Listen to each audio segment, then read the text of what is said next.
হ্যাঁ শুটিং হচ্ছে তিস্তাপাড়ের একদম তোরসাপাড় আলিপুরদুয়ার কি জানি নাম দিনহাটা তোরসাপাড়ে শুটিং হচ্ছে আমাদের মুন প্রোডাকশন একাডেমির পক্ষ থেকে। আজকে আমাদের যে মডেল আছে মডেলের আজকে শুট হচ্ছে।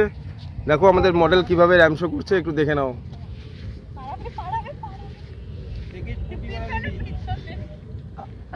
বলতে লাগবে না।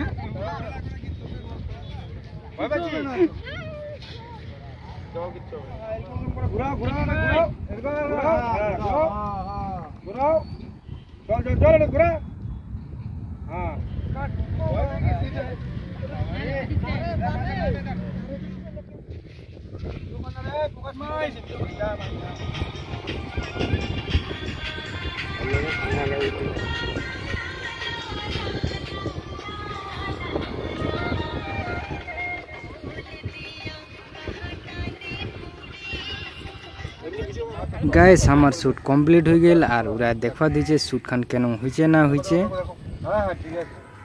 তো তোমরা দেখা পাচ্ছ লোকেশন খান কত সুন্দর আর তোমাকে জায়গা খান কেন লাগিয়েছে কমেন্ট করে কখন।